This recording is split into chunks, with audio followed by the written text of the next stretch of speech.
नमस्कार दोस्तों, आध्यात्म के एक और नए अंक में आपका हार्दिक स्वागत है।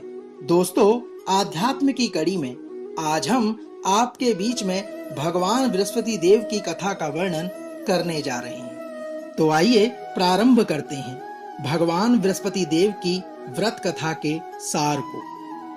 दोस्तों, एक पौराणिक कथा के अनुसार प्राचीन समय की बात है। एक नगर में एक बड़ा व्यापारी रहता था। वह जहाजों में माल लदवाकर दूसरे देशों में भेजा करता था। जिस प्रकार वह अधिक धन कमाता था, उसी प्रकार जी खोलकर दान भी करता था।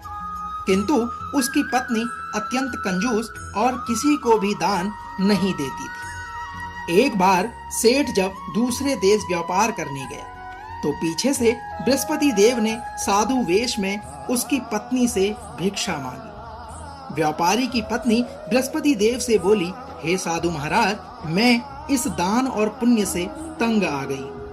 आप कोई ऐसा उपाय बताएं जिससे मेरा यह सारा धन नष्ट हो जाए। व्यापारी की पत्नी के इस प्रकार से कहने पर बृहस्पति देव ने कहा, हे देवी, तुम तो बड़ी विचित्र हो।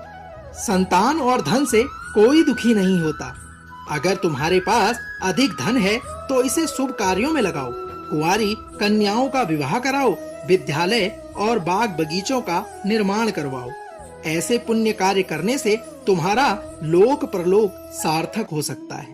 परंतु साधु की इन बातों से व्यापारी की पत्नी को खुशी नहीं हुई। उसने कहा, मुझे ऐसे धन की आवश्यकता नहीं है जिसे मैं और लोगों को दान करूं।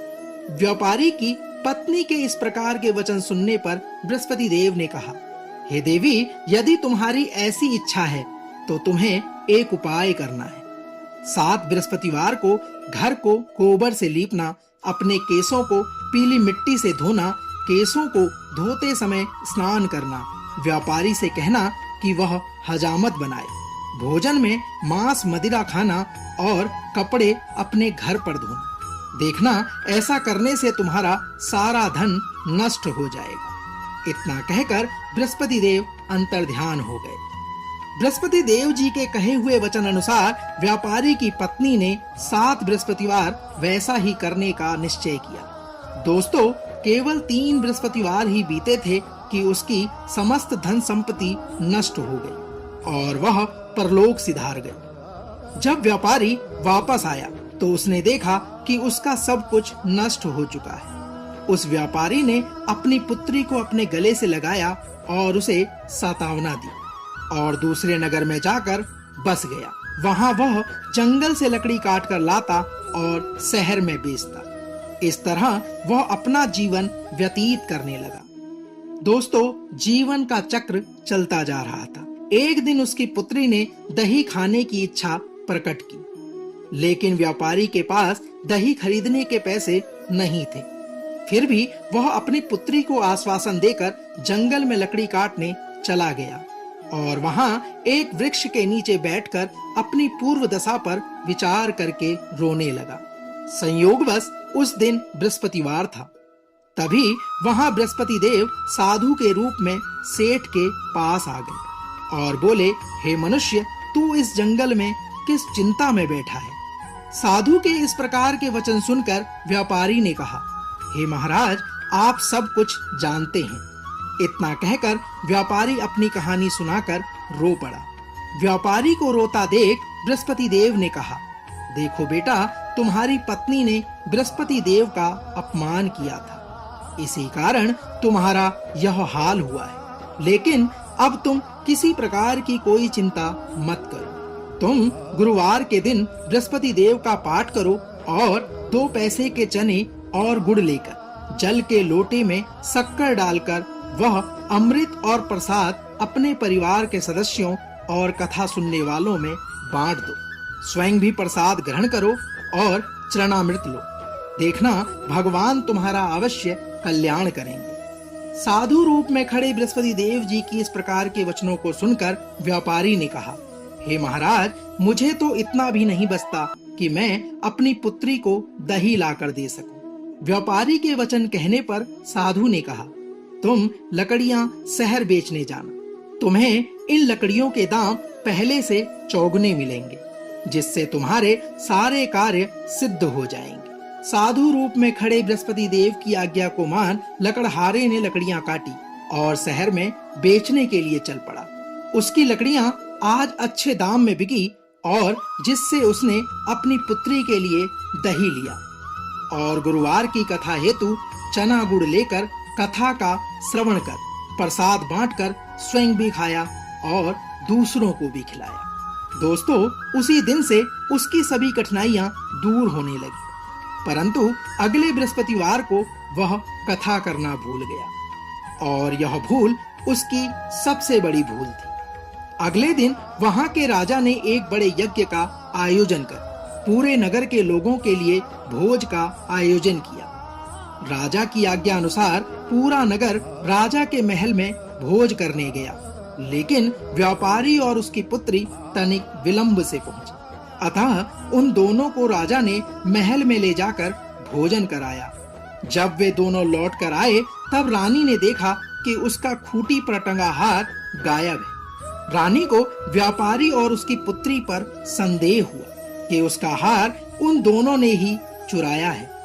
रानी ने इस बात को जब राजा से कहा तो राजा ने अपने सैनिकों को आज्ञा दी कि उन दोनों को यहाँ ले आए। राजा की आज्ञा से उन दोनों को कारावास की कोठरी में कैद कर दिया गया। कैद में पड़कर वह दोनों अत्यंत दुखी हुए, जहाँ उन्हें भगवान बृहस्पति देवता की याद आई। उन्होंने भगवान बृहस्पति देवता का स्मरण किया और बृहस्पति देव की आराधना की। व्यापारी द्वारा क्षमा याचना मांगने पर बृहस्पति देव ने प्रकट होकर व्यापारी को उसकी भूल का आभास कराया और उन्हें सलाह दी कि गुरुवार के दिन कैद खाने के दरवाजे पर तुम्हें 2 पैसे मिलेंगे। उनसे तुम चने और मुनक्का मंगवाकर विधि पूर्वक बृहस्पति देवता का पूजन करना। तुम्हारे सभी दुख दूर हो जाएंगे। साधु के रूप में खड़े हुए बृहस्पति देव के इस प्रकार के वचन कहने पर बृहस्पतिवार को कैद खाने के द्वार पर उन्हें 2 पैसे मिले। बाहर सड़क पर एक स्त्री जा रही थी। व्यापारी ने उसे बुलाकर गुड़ और चने लाने को कहा। इस पर स्त्री ने कहा, मैं अपनी बहू के लिए गहने लेने जा रही हूँ, मेरे पास इतना समय नहीं है। यह कहकर वह चली गई।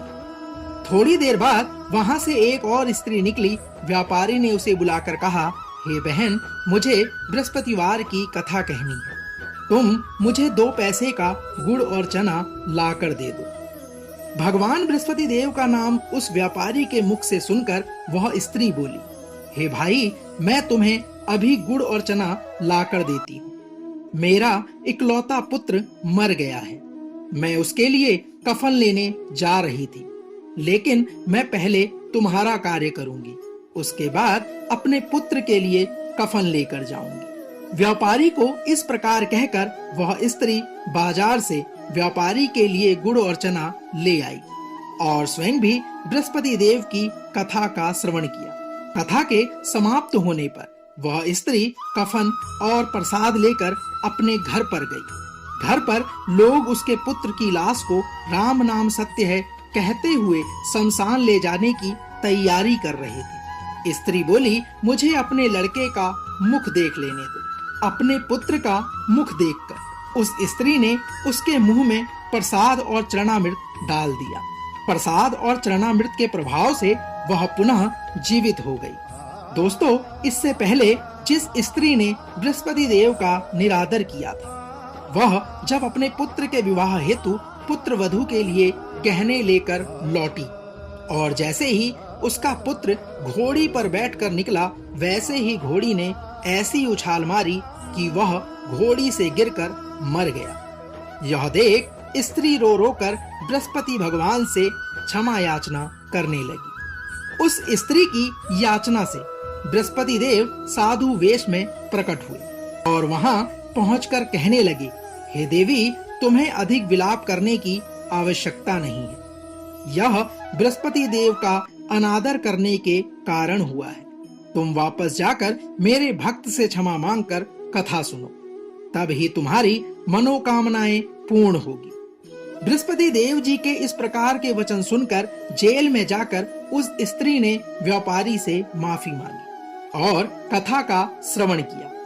कथा के उपरांत वह प्रसाद और चरणामृत लेकर अपने घर वापस आई और घर आकर उसने चरणामृत को अपने मृत पुत्र के मुख में डाल दिया।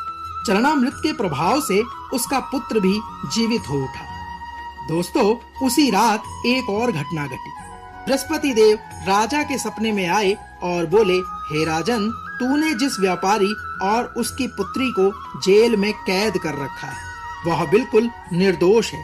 तुम्हारी रानी का हार वहीं खूंटी पर टंगा है। दोस्तों, दिन की शुरुआत हुई तो राजा और रानी ने हार को खूंटी पर टंगा हुआ देखा। राजा ने व्यापारी और उसकी पुत्री को बुलाकर उनसे क्षमा याचना की और उन्हें रिहा कर दिया।